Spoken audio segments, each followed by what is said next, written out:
Una placa base en nuestro ordenador viene a ser como nuestro esqueleto.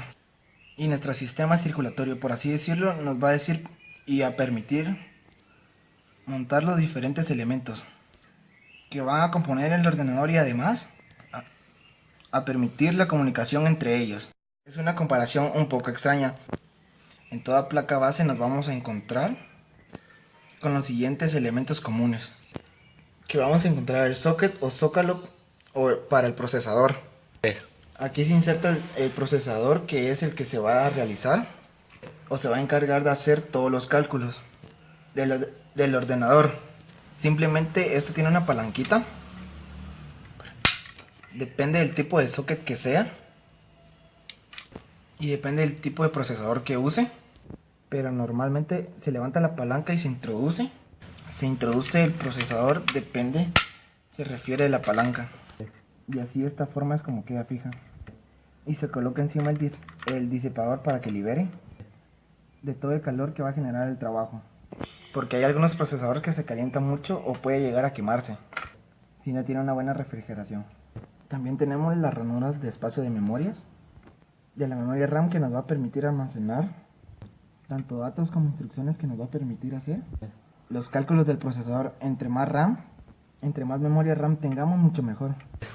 También tenemos una parte muy importante, que es el chipset de la placa base, que es un conjunto de circuitos que va a permitir la comunicación de datos entre todos los dispositivos que hay en la placa base. Puente norte. Y el norte se va a encargar de la comunicación del resto de elementos, como por ejemplo el disco duro, grabadora y los puertos USB. Este es el conector que viene en la fuente de alimentación. Por mucho que tengamos un ordenador, por muy preciso montado con carísimas piezas, si no conectamos el conector de corriente, ningún elemento va a recibir energía. Es necesario conectar para que el ordenador funcione. También tenemos un puerto IDE. Es el puerto de datos para poner grabadoras o discos duros, que ya son muy pocos antiguos. También tenemos el conector para las disqueteras.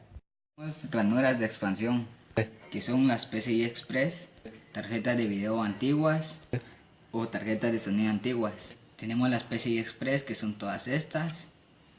Tenemos dos slots PCI Express, que son tarjetas gráficas, porque se pueden conectar en paralelo. Puedes conectar dos tarjetas gráficas, a la vez duplicando la capacidad de cálculo, cosa que viene muy bien para los juegos. También tenemos los puertos SATA, que son para conectar los discos duros. Y luego tenemos, importante, el panel de conexión frontales. Esto nos va a permitir poner el botón de encendido en la torre, los LEDs de funcionamiento para que se enciendan las lucecitas cada vez que el disco duro funcione o cuando enciendes el ordenador. También tenemos conexiones de ventiladores en caso de aquí y aquí para poder refrigerar nuestro ordenador. También tenemos los puertos externos, como el puerto de mouse, puerto de teclado, puerto VGA, puerto USB, puerto de sonido y el puerto RJ45.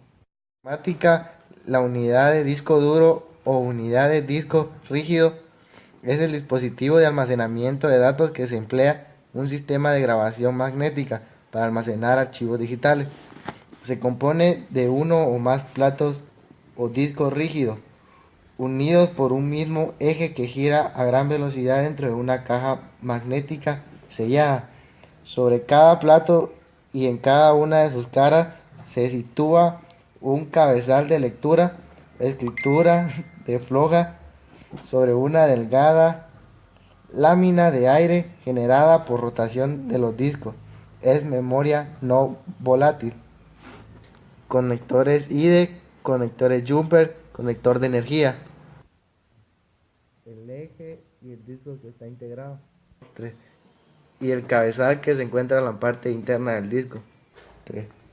Para poder utilizar un disco duro, un sistema operativo debe aplicar un formato de bajo nivel que defina una o más particiones.